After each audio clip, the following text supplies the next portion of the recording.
예수님의 이름으로 축복하며 기도드려옵나이다. 아멘.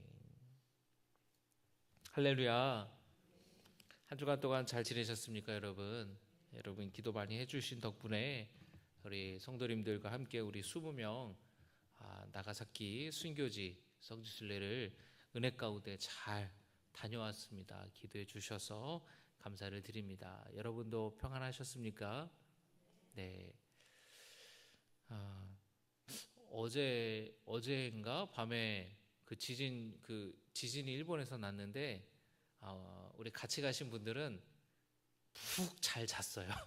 지진 난지도 모르고 오히려 한국에서 이렇게 연락 걱정돼 가지고 연락도 하시고, 또 뉴스 보니까 부산에서 지진을 느꼈다 그러는데 피곤해서 그랬는지 전혀 느끼지 못했습니다. 안전하게 잘 다녀올 수 있어서 감사드립니다.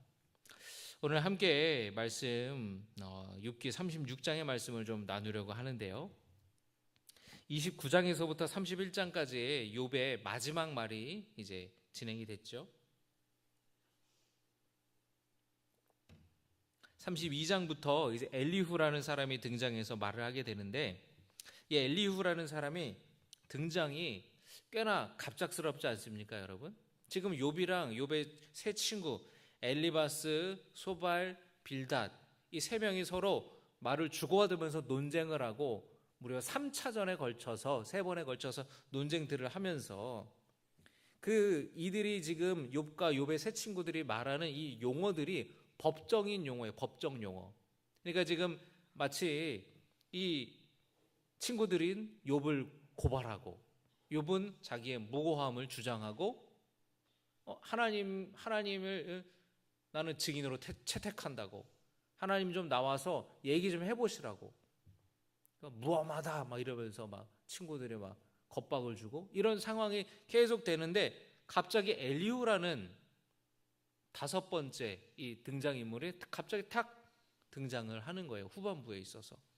그래서 갑작스럽게 꽤나 이렇게 갑작스러운 등장처럼 느껴지는데, 사실은 욥과 이 세 친구들의 이야기를 처음부터 엘리후라는 사람이 듣고 있었어요. 그런데 엘리후가 그들 중에서는 가장 나이가 어리다 보니 자기 발언을 하지 않고 4명이 얘기하는 것을 잠자코 지켜보고 있었던 겁니다. 그런데 이 세 친구와 욥의 이야기를 들으면서 점점 엘리후가 화가 나기 시작했어요. 말하지 않을 수 없게 된 겁니다. 세 친구의 이 욥과 세 친구가 하는 얘기를 들으면서 욥에 대해서 엘리후가 화가 났습니다. 왜냐? 욥이 자기 죄를 인정하지 않는 것을 보면서 화가 난 거예요. 마치 이 욥의 말을 듣다 보면은 공의로우신 하나님이 그러면 틀렸다는 말이냐, 그런 말로 들리는 거예요. 두 번째로는 새 친구에 대해서도 화가 났습니다. 욥을 정죄하려고만 했기 때문에, 너가 지금 이런 고난을 당하고 있는 거는 분명히 네가 하나님 앞에 잘못을 저질러서 그런 거야. 너 회개해야 돼. 너 하나님 앞에 똑바로 서야 돼. 이렇게 욥을 정죄하려고만 했던 그 친구들의 모습을 보면서 이 새 친구에 대해서도 엘리후가 화가 났어요. 욥을 정죄하기만 했지 이 고난의 의미에 대해서 욥을 설득할 만한 그런 지혜 있는 답변을 못했다라는 겁니다. 더 이상 가만히 있을 수가 없어서 엘리후가 이제 팔을 걷어붙이고 이제 나선 거예요. 오늘 36장에서 엘리후는 욥이 당한 이 고난에 대해서 이야기를 하는데요. 욥의 세 친구들은 욥이 당한 이 고난의 원인을 욥의 죄로 보았습니다. 욥이 죄를 저질렀기 때문에 고난을 당한 것이다 라고 이야기를 합니다. 인과응보로 보는 거예요. 엘리후도 여기에 동의를 합니다.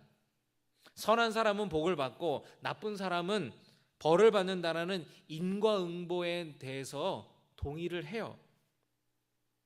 그런데 엘리후가 이 세 친구와 다른 점은 뭐냐면, 거기에 하나 더 얹어서 고난에 대해서 새로운 해석을 하고 있다라는 겁니다. 그것은 바로 고난이 하나님이 연단하시는 훈련이라는 거예요. 엘리후는 욥이 당한 고난을 욥을 연단하시려는 하나님의 훈련으로 해석하고 있습니다. 훈련하시려고 주신 하나님의 그 고난을 거부한 것, 반항한 것, 그것이 엘리후가 본 욥의 잘못이었어요. 엘리후는 하나님이 여러 가지 방법으로 우리의 죄를 깨닫게 하신다고 말합니다. 오늘 36장을 읽었지만 33장에서 엘리후는 하나님이 때로는 꿈으로 나타나셔서 환상으로 나타나셔서 알려주신다고 이야기를 해요. 33장 15절과 16절의 말씀을 화면을 통해서 한번 보시겠습니다. 다 같이 읽겠습니다. 시작.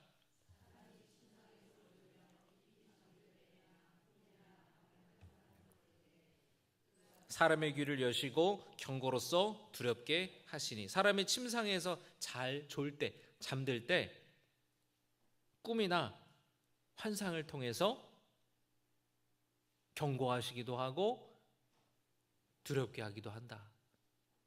하나님께서 이 꿈이나 환상을 통해 말씀하신다. 그럴 때가 있다라는 거예요. 여러분, 성경을 보면은 성경의 인물들 중에서는 꿈이나 환상을 통해서 하나님 또는 하나님의 사자와 조우하는 장면들이 나오지요. 구약에서는 여러분, 누가 어떤 꿈이나 환상을 통해 뭘 봅니까? 여러분, 야곱 아시죠? 야곱이 형을 속이고 형이 장자권을 다 빼앗으려다가 아버지 장자권까지 이제 야곱이 가로채 가지고 형이 막 죽일 듯이 달려드니까 삼촌 라반의 집으로 도망가잖아요. 도망갈 때에 그 밤에, 깜깜한 밤에 그 들녘에서 바위 하나를 이제 삼아서 베고 잠을 잤는데 그가 잠속에 환상을 보지 않습니까? 어떤 환상을 봅니까? 사닥다리인데 거기에 천사들이 오르락내리락 하는 환상을 봐요. 또 여러분, 요셉은 꿈을 참 많이 꾸죠. 요셉이 꿈을 꿨는데 형들의 곡식단이 자기의 곡식단을 향해서 절하고 별들이 자기를 향해서 다 절하고, 그러니까 형들이 미워하고 막 그 이후에 이 여정과 스토리가 그 꼭 꿈의 것과 꼭 닮아 있지 않습니까? 또 여러분, 예수님의 어머니 마리아가 천사를 만나잖아요. 너를 통해서 이스라엘을 구원할 메시아를 보내주시겠다라는 천사의 수태고지, 아이를 잉태하게 될 거라는 것을 고지 듣게 되지 않습니까? 여러분, 그렇게 성경에는 환상을 통해, 꿈을 통해 하나님을 만나고 하나님의 메시지를 듣는 사람들이 많아요. 또 누가 있습니까? 사도행전에 사도 바울이 소아시아의 그 지역에서 복음을 전하다가 길이 막혔어요. 그런데 그의 밤에 환상 가운데에 마게도니아 사람이 나타나서 바다를 건너와서 우리를 도와주십시오. 이곳에 복음을 전해주십시오. 그 마게도냐로 오라는 환상 가운데에 나타난 그 사람을 환상 가운데 보고 바울 일행은 이거는 분명히 하나님께서 바다를 건너 마게도니아로 가라는 하나님의 뜻이 분명하다. 그리고 그곳으로 넘어가서 거기서부터 그리스 지역, 로마 제국 이 그리스 지역까지 다 복음이 전해지는, 유럽의 복음이 전해지는 시발점이 되지 않습니까? 그래서 이 성경에는 하나님께서 꿈을 통해, 환상을 통해 하나님의 계획과 뜻을 알려주시는 일들이 많이 있고, 오늘날에도 드물게 그런 일들을 경험하기도 합니다. 엘리후는 또 뭐라 그러냐면은 꿈이나 환상뿐만 아니라 하나님께서는 때로는 질병을 주셔서 고통 가운데에 깨닫게 하신다고 말해요. 33장 19절의 말씀입니다. 33장 19절입니다. 제가 읽어드리겠습니다. 혹은 사람의 병상의 고통과 뼈가 늘 수심의 징계를 받나니. 자, 이 고난을 통해서 징계를 받는다라는 거예요. 깨닫게 해주신다라는 거예요. 질병을 통해 경고하신다라는 거예요. 자, 그래서 이 꿈이나 환상에서 경고하시고 또 질병을 통해 경고하시고 징계를 주시고 그 목적이 있습니다. 그게 뭐냐면 죄를 깨닫게 하는 거예요. 그리고 교만을 막기 위함이다 라고 엘리후는 말하는 겁니다. 그리고 이 33장에서 했던 내용을 36장에서 또 이야기를 하고 있어요. 8절과 9절과 10절의 말씀입니다. 혹시 그들이 족쇄에 매이거나 환난의 줄에 얽혔으면, 이 고난을 얘기하는 거죠. 그들의 소행과 악행과 자신들의 교만한 행위를 알게 하시고 그 고난을 통해서 자기들이 지은 교만한 행위를 알게 하신다라는 거예요. 10절의 말씀입니다. 그들의 귀를 열어 교훈을 듣게 하시며 명하여 죄악에서 돌이키게 하시나니. 즉 하나님께서는 이 고난으로 하여금, 고난을 통해 사람으로 하여금 교만함을 깨닫게 하고 죄악에서 돌이키게 하신다라는 거예요. 엘리후에 따르면 고난은 깨달음을 주는 거예요. 사람을 교육하시기 위해서 하나님은 때로 고난을 사용하신다라는 겁니다. 그래서 고난을 깨닫기까지에는 힘들고 어렵고 오해도 있고, 그렇지만 궁극적으로는 고난은 고난받는 자에게 유익하다라고 엘리후가 말하는 겁니다. 맞는 말이죠. 고난을 통해 하나님은 우리를 연단하시기도 하고 우리를 훈련하시기도 합니다. 여러분, 훈련은 편한 게 아니에요. 훈련은 고됩니다. 훈련은 힘들어요. 그리고 훈련은 고통스럽고 지루합니다. 내년이 여러분 파리 올림픽인가요? 내후년인가요? 아, 올해예요? 벌써 올해 올림픽인가요? 여러분, 이 올림픽을 앞두고 우리나라 우리 국내에서는 어떤 스케줄이 있습니까? 국가대표 선발전을 해요. 국가대표로 선발이 돼야 올림픽을 날아가잖아요. 국가대표 선발전을 치르기 위해서 운동선수들이 얼마나 훈련을 하겠습니까? 그리고 국가대표 선발이 됐어요. 선발이 되면 여러분 그 이후에 어떻게 합니까? 선수촌에 들어가요. 요즘에는 진천으로 선수촌이 바뀌었지만 옛날에는 어디예요? 태릉 선수촌. 그럼 여러분 태릉 선수촌에 합숙 훈련을 들어가는 겁니다. 막 한 달씩 두 달씩 들어가는 거예요. 전 종목 선수들이 다 거기에 막 수백 명이 막 몰려들어서 훈련을 하는데, 그럼 꼭 이 선수촌이 딱 입촌할 때쯤 되면은 방송국에서 촬영을 해요. 뉴스를 내보냅니다. 그러면은 그 뉴스 여러분 그런 모습 기억나시나요? 꼭두 새벽부터 산을 올라가요. 산을. 근데 산을 그냥 이렇게 산을 천천히 이렇게 올라가는 게 아니라 막 뛰어 올라가 막 헉헉거리면서 막 뛰어 올라가요. 어떤 선수들은 레슬링 선수들, 막 유도 선수들, 막 이런 선수들은 우통도 벗고 막 아직 해가 뜨지도 않은 아주 어둑어둑한 그 시간에 막 뜁니다. 막 어떤 선수들은 운동 선수들인데도 불구하고 막 뛰다가 너무 힘들어가지고 토하기도 하고 막 그래요. 지쳐가지고 막 쩔쩔매기도 하고. 그렇게 막 산을 갔다 와요. 아침을 먹습니다. 그리고 뭐 할까요? 아침 운동을 해요. 그 다음에 뭐 합니까? 점심을 먹습니다. 그 다음에 뭐예요? 오후 운동을 해요. 그 다음에 오후 운동하고 저녁 먹고 또 뭐예요? 야간 운동을 해요. 24시간 중에 한 16시간은 그렇게 훈련을 하고 몸을 쓰는 거예요. 어떨 때는 막 헬스 트레이닝하고, 어떨 때는 막 죽어라 뛰고 막 한 다음에 그 다음에는 막 탁구 선수라고 하면 오른손으로 계속 이거를 수백 번 수천 번 똑같은 동작을 해요. 그 다음에 백핸드로 막 수백 번 수천 번을 똑같이 하고. 몸이 나만 하겠습니까? 얼마나 힘들어요. 막 때로는 너무 많이 힘을 써가지고 막 다리 경련이 일어나고 근육이 쥐가 나고 알이 배기고 심장이 터질 것 같고 땀을 막 주룩주룩 흘리고 막 뜨거운 태양 아래서 막 쓰러질 것 같고 막 물이 몇 리터씩 맥히고.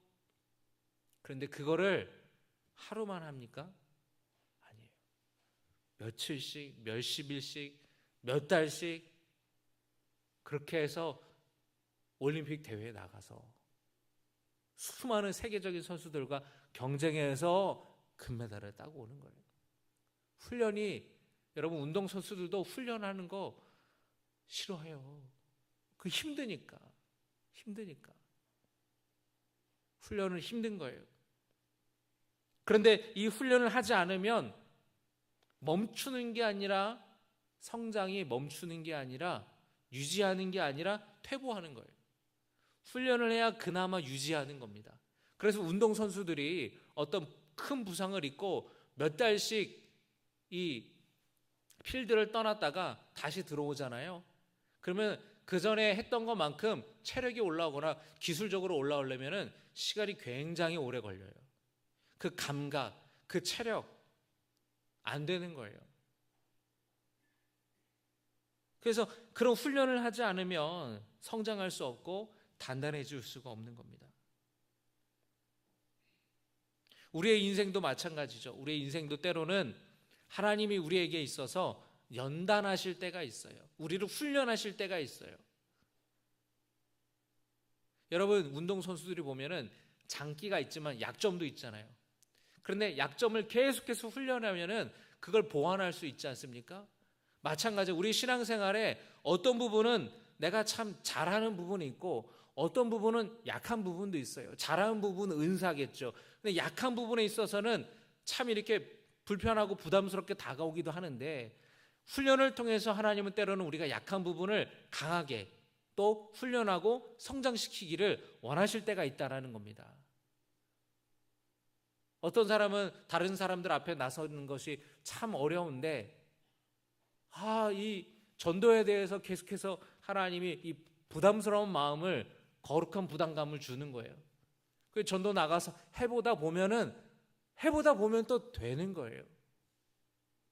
기도도 해보다 보면 되는 거고, 성경 읽는 것도 해보다 보면 되는 거고, 헌신도 훈련도 신앙생활도 마찬가지라는 겁니다.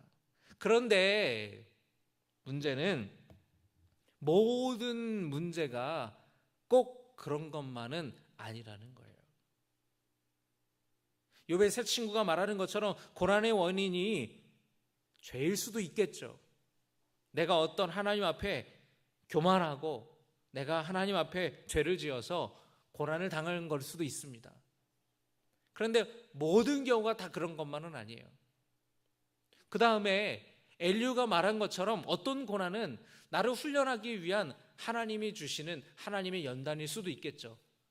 더 인내하라고, 더 단단해지라고. 그런데 모든 고난이 꼭 그런 것만은 아닙니다. 분명히 욥의 세 친구들보다 엘리후는 한 발 더 나아가긴 했어요. 그러나 엘리후 역시 이 인과응보의 교리를 넘어서지는 못했습니다. 죄를 깨닫게 하시려고 고난을 주었다라는 거예요.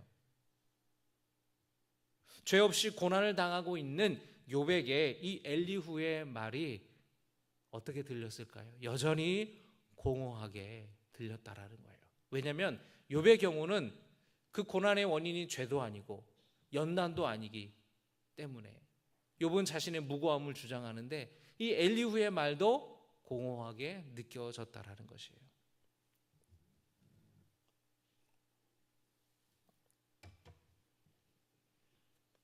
어느 목사님 가정에 어렵게 아이가 생겼는데 쌍둥이가 생겼어요.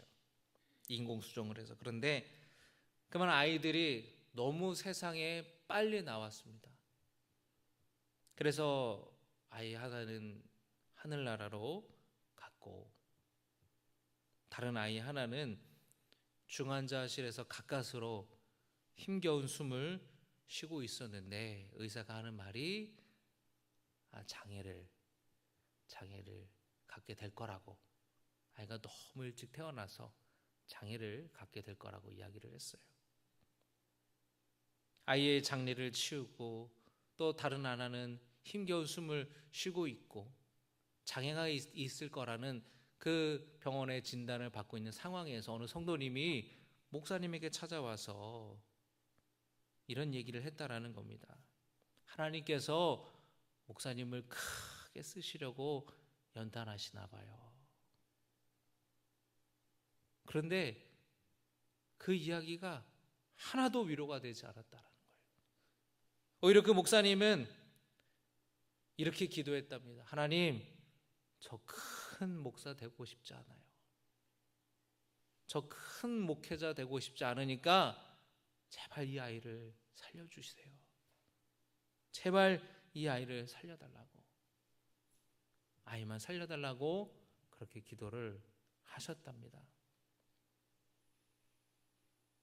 그 목사님은 그런 아픔을 경험하면서 진정한 위로는 그 고난당하고 있는 사람이 하나님께 정말로 따져 묻고 싶을 때, 하나님 원망하고 싶을 때 같이 하나님 따지고, 하나님한테 따지고 같이 하나님 원망하기도 하고 애통하면서 어설픈 위로 따위 하기보다는 그냥 묵묵히 같이 곁에 있어주고 그 고난의 어두운 길을 통과할 때까지 곁에서 손전등을 켜주는 것이, 그게 진정한 위로다라는 이야기를 하는 거예요.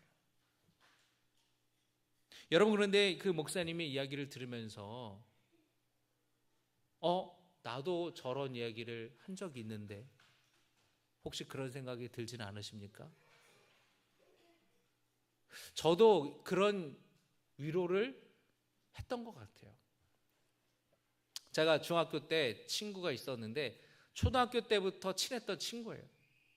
초등학교 2학년 때부터 친했던 친구고 중고등학교는 다른 학교를 다녔지만 같은 이제 교회에서 우리 교회를 다녔던 친구였는데 아버지가 바람을 피셨어요.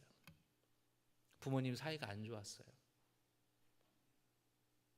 이 친구가 아버지에 대한 분노도 있고 막 그 사춘기 시절을 굉장히 힘들게 보냈어요. 근데 제가 기억이 나요. 그때 그 친구에게 하나님이 너를 크게 쓰시려고 너를 연단하시는 것 같다고. 오늘 말씀을 준비하는데 제 가장 친했던 친구에게 했던 저의 위로가 그런 위로였다라는 것이 불현듯 생각이 나더라고요.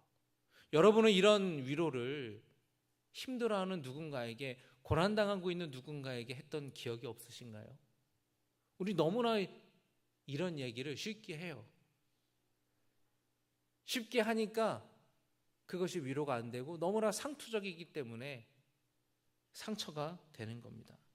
무슨 말을 해야 될지 모르는데 무슨 말이라도 해야겠고, 그러니까 그런 말이라도 던져보는 거예요. 엘리후는 자기가 욥의 새 친구들보다는 더 많이 알고 있다라는 것을 자랑해요. 고난은 하나님이 훈련하시는 거라고.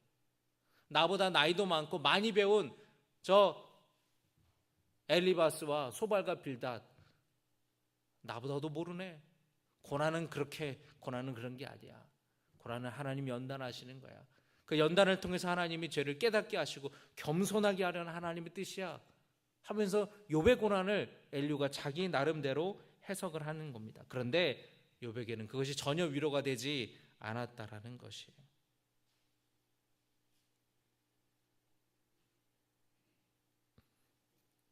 만약에 여러분, 내가 욥이라면 내가 욥이라면, 내가 욥이 당한 그런 고난을 내가 만약에 당했더라면 얼마나 내 마음에 슬픔과 애통함이 있겠습니까?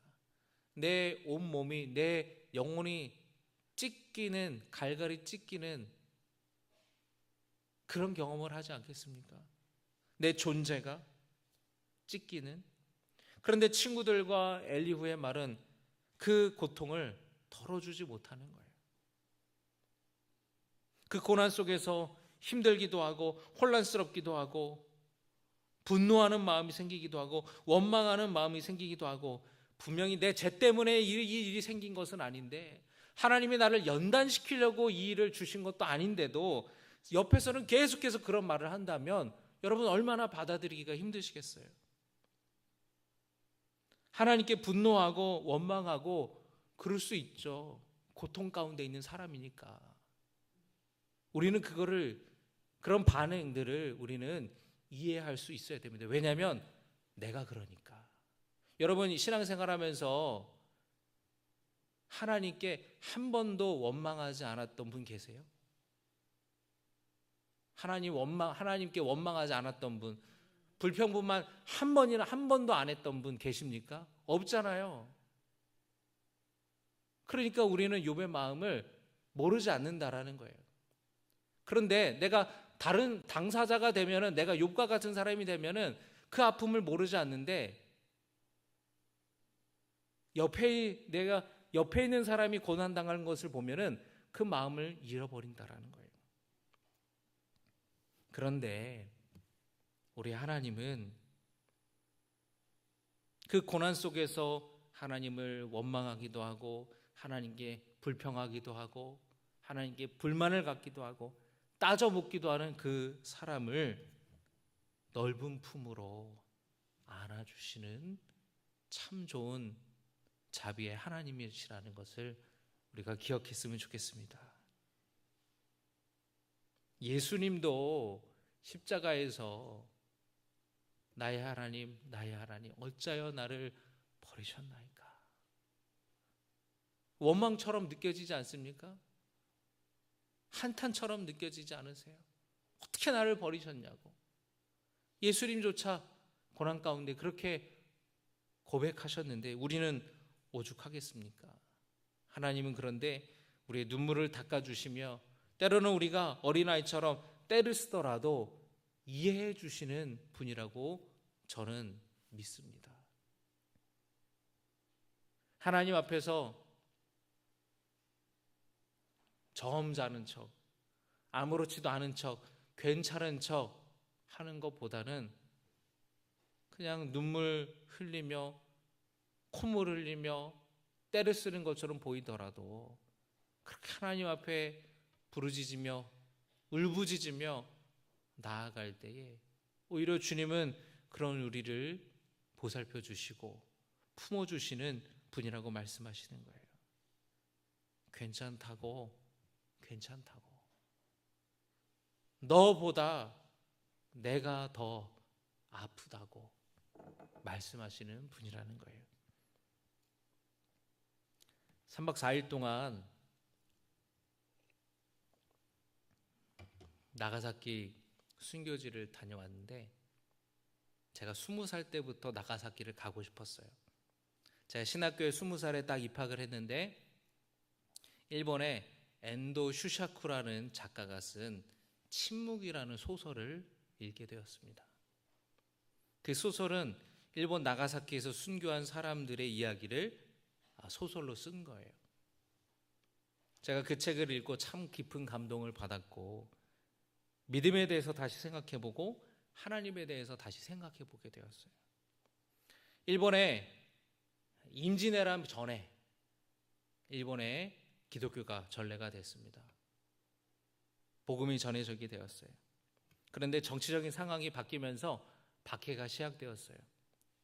근데 이 박해의 방법이 뭐냐면은 예수님이 그려진 성화, 십자가에 매달린 예수님이 그려진 성화를 또는 그림이나 또는 이게 동판 같은 것을 땅바닥에 이렇게 바닥에 이렇게 놓고 너가 배교를 하면 이 성화를 네가 발로 밟고 배교를 하면 너는 산다. 그렇지 않으면 너는 죽는다. 그런 식으로 회유하고 그렇게 배교를 강요했어요. 그 앞에서 성화를 밟으면 사는 거예요. 예수님 얼굴을 발로 밟으면 사는 거예요. 배교했다라는 거예요. 주저하면, 밟지 않겠다고 하면 모진 고문을 당한 거나 죽는 겁니다. 그런데 어느 선교사님이 붙잡혔어요. 그는 배교하지 않았습니다. 감옥에 갇혔어요. 그런데 그 선교사님을 통해서 예수님을 믿게 된 성도들이 붙잡혔는데, 일본 정부가 뭐라 그러냐면 그 선교사님에게 당신이 배교하지 않으면 당신 때문에 예수 믿게 된 저 성도들을 죽이겠다는 거예요. 너무 잔인하지 않아요, 여러분? 차라리 내가 배교하지 않아서 내가 고문을 당하고 차라리 내가 죽임을 당한다면 그게 낫겠는데, 내가 배교하지 않아서 성도들이 고문을 당한다, 성도들이 죽임을 당한다, 이 얼마나 이 견디기 힘든 아픔입니까? 이 소설에는 그 선교사님의 그런 내면의 이 갈등, 내가 배교하면 저 성도들은 죽지 않고 고문당하지 않고 고통당하지 않고 살 수 있는데, 배교한다라는 거, 내가 예수님을 저버린다라는 거는 내가 있을 수 없는 일이에요. 그런데 내가 배교하지 않으면 저 사람들은 고문당하고 죽는 거예요. 이 내면의 내적인 갈등이 얼마나 고통스러운지 소설에 그런 내용들이 쫙 있는데, 이 소설 마지막 부분에 가면 그 선교사님이 그 예수님의 그림 앞에, 성화 앞에 서서 결단을 내리게 돼요. 근데 그때 예수님의 음성을 듣게 됩니다. 밟아도 좋다. 밟아라. 나는 밟히기 위해 이 땅에 왔다. 그 음성을 선교사님이 듣고 그 성화를 밟아요. 성도들을 살리기 위해서. 그 내면에 얼마나 많은 고난이 있겠습니까?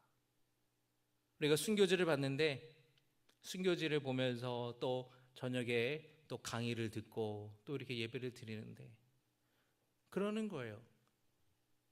순교한 사람들의 믿음도 정말 우리가 본받고 훌륭하지만, 비록 배교했지만 여전히 그 믿음을 지키며 살아갔던 사람들도 많았다라는 거예요. 여러분, 우리나라도 마찬가지 아닙니까? 우리나라도 주기철 목사님 같은 분은 신사참배에 반대해서 일제에 붙들려 죽임당하고 순교하셨지만, 그 당시에 많은 목사님들이나 교회가, 교단이, 성도들이 거기에 때로는 그거 그냥 종교의식 아니에요, 그냥 국민의례 같은 거예요 라는 말에 신사참배를 하고 동방요배를 하기도 했다라는 거예요. 그들의 믿음이 배교한 믿음이라고 말하지 않지 않습니까? 밟아도 좋다. 밟아라. 나는 밟히기 위해 이 땅에 왔느니라. 여러분, 저는 그것이 우리가 고난당하는 우리가 때로는 하나님 원망하면 안 되는데, 하나님께 불만 불평하면 안 되는데, 내가 이 고난을 참아야 되는데, 그렇게 우리가 생각하기도 하지만, 우리가 원망하는 마음이 들고 불평할 수 있는 마음, 또 정말 하나님께 왜 나에게 이런 고난을 주셨냐고 따져 묻기도 하는 것이 우리의 모습인데, 주님은 그렇게 해도 된다. 그렇게 해도 된다. 너가 얼마나 힘들면, 얼마나 고통 가운데 있었으면 너가 그러겠냐. 주님은 그렇게 우리의 넓은 품으로 우리를 품으시고 안으시는 분이라는 거예요. 여러분, 지금 여러분의 마음 가운데, 여러분의 삶 속에 어떤 고난이 찾아오고 어떤 괴로운 일로 인하여서 내 마음에 막 분노가 올라오고 잠을 자지 못하고 막 하나님께 따져 묻고 싶고 너무나 괴로워서 눈물이 그냥 막 흐르는 그런 어려운 시간들을 보내는 분들이 계십니까? 여러분, 중요한 것은 하나님 앞에 나아가서 내가 따져 묻더라도 하나님께 따지고, 원망하더라도 내가 하나님께 원망하고, 내가 울더라도 하나님 앞에서 우는 거, 그게 우리의 모습이 되었으면 좋겠습니다. 우리 시간에 함께 주님과 같이 찬양하면서 또 기도하며 나아가기로 합니다.